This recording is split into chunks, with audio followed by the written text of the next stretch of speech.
Okay, alright. Update tayo sa ngayon sa Kimpaw Updates. Oto na guys, ito na ho. Hi! Ito na yung pinakamasarap sa lahat.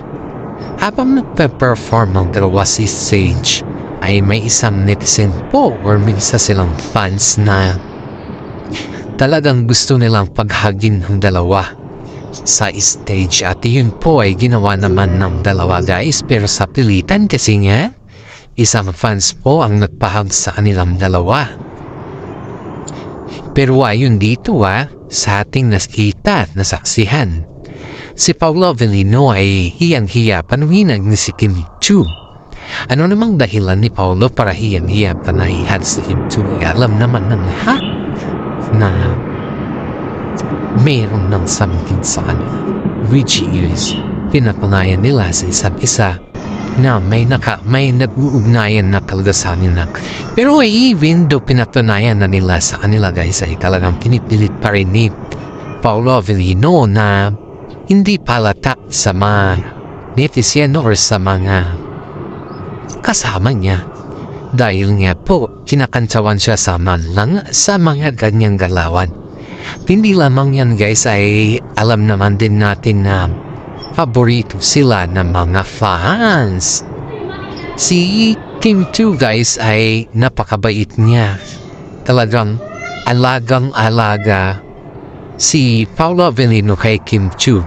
Pinakita niya talaga na mahusay si Paolo Avellino sa lahat ng bagay.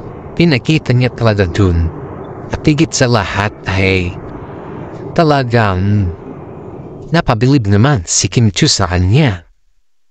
Ito yung hudyat sa atin guys na para bisitahin natin ang katotohanan sa kanila. Tumingin natin yung katotohanan sa kanila dahil ang mga katotohanan kasi paminsan-minsan hindi yan sinasabi, kundi pinapakita yan sa atin. Ang hirap kasi sa kanila guys pag sila na yung dalawa. Ang hirap mo silang paminin sa mga bagay-bagay na hindi pa dapat nila kumbaga isasabihin na dapat na nila. For God's sake nga ang sabi, for God's sake, why they deny everything and everything was shown in the public na sila na. Ayun nga dito sa interview ni Paolo Avellino, ang nagpapasaya daw sa kanya is si Kim Chu. And that is called may nag-uugnayan na kasi hindi mo naman masabi sa isang interview na maglakas loob ka na magsabi na ang nagpapasaya sa iyo ay ang isang tao kundi si Kim Chu kung wala talagang nag-uugnayan sa kanilang dalawa. Iyan po yung hudyat para sa atin na bilang some fans nila na kung ano na yung mga tanong natin ay nasagot na ni Paolo.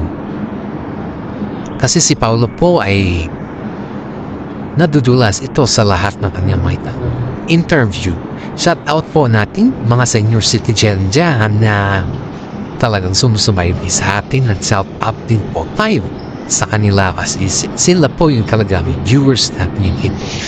Alam kong naghahanap na pa namang iba nating vlog dahil ilang minuto lang tayo, dalawang beses lang tayo nag-vlog sa isang araw. At sana naman po guys is paki-like and share naman po yung ating vlog dahil mas marami pong nanonood dyan kung paki-like and share po natin. Pag-share po natin ito is talagang dadami yung ating mga viewers. Dadabo naman po tayo sa ibang balita naman pagdating sa karera ng dalawa.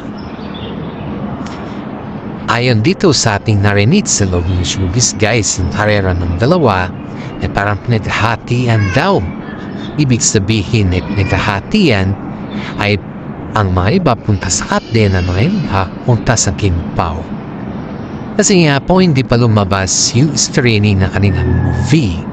At doon pa natin malalaman kung sino-sino or ilan yung manonood sa kanilang ticket for some movie.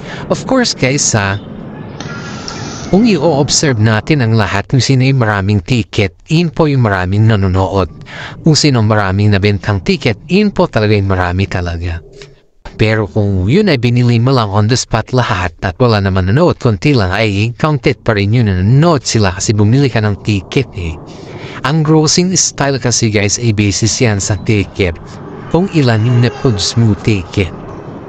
Kaya ito guys ang daming nagsasabi na halos daw nalampasan na daw ni Kim Pao ang mga galawan ng Katniel. Sa tingin ko naman, oo. Kasi sa loob pa lang ng showbiz guys, ang sigaw ng mga kapwa nilang artista, Kim Pao din Hindi Katniel at saka hindi Kat din. Pero pag sigawan naman kasi yung pinakamalakas talagang mas malakas ang Kim Pao. Yung mga first time na nakakapanood sa Kim Pao na aktibidades guys kitang-kita mo dito po ano talaga yung magiging resulta. Kitang-kita mo dito po ano talaga yung kanilang mga impact ba sa audience. Mas maraming mga Pilipino po ang nagsasabi na sobrang lakas ng Kim Pao sa ibang bansa. Ang daming nagsasabi niyan guys, halos lahat ata sila. Kasi hindi daw sila nakapanood ng Kim Pao sa mga Netflix na sila nanonood. Sana naman po ay ibigay na ng kanilang network kung pwede sila manood sa Kim Pao dahil alam naman din natin na pag sila'y nanood ng Kim Pao ay halos lahat ang dadami ang kanilang mga fans. Marami dito sa Pilipinas po ang nagsasabi na worth it ang Kim Pao sa kanilang mga movie. Lalo-lalo na si Kim Chiu at si Paolo Avellino. Si Paolo po ay tumutulong po yan sa isa sa mga staff sa loob ng kanilang guys may nakapagsabi sa akin na isa sa mga staff o ng kumbaga is PA nila Paolo Avellino ang tinunuhan ni Paolo Avellino noon pa hanggang ngayon. Kasi naaawa doon sila sa PA dahil ang maliit daw ng sahod. And yet hindi naman siya humingi ng tulong guys. Pero hindi naman pinagdamot nila Paolo Avellino ang tumulong sa kanila. Kundi talagang tinulungan nila yung kapwa nilang nasa showbiz. Kasi ang hirap daw ng pinagdaan nun nasa hospital ata yung kanyang mother and at the same time punti pa yung kanyang sahod. Kaya itong si Paolo Avellino na to guys ay talagang hindi na pinabayaan yung kanyang katrabahuan. Kasi nga po kahit ano yung sitwasyon niya ay talagang pinabilib niya. Hindi lang pinabilib guys, ang dami niya pinabilib sa loob ng showbiz dahil kusa siyang nagbibigay. Hindi man ito demand or hindi ito baga is wala siyang ina-after na ibang kapalit, kundi nagkukusa ito. Nagkukusa sa lahat ng bagay dahil alam niya na dun daw din siya nagsimula. Sa mga tao din na ganon din daw siya nagsimula at alam din niya sa sarili niya na kung saan siya nagsimula ay kailangan din niya tumulong dahil may tumulong din sa kanya. Kaya nga po napaganda yung kanyang career dahil sa mga tao tumulong din sa kanya.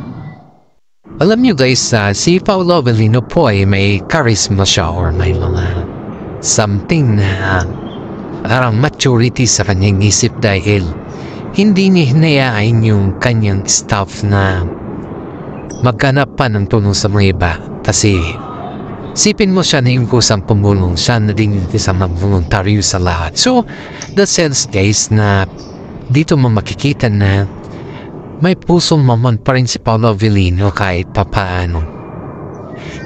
Diba siyempre pag ikaw naman kasi yung sa sitwasyon na nagawa mo ba or nangyari sa inyo or through by your experience ay masasabi mo sa inyong sarili na kung ano man yung na-experience mo ay ayaw mo na may experience din ng may ibang tao yan. Kaya nga po sa lahat ng mga tao dito ay proud sila kay Paolo Avellino dahil sa ganun at kitang-kita naman ng mga ibang tao na ang pagiging mabait ni Paolo Avellino sa lahat ng mga kasama niya sa industriya.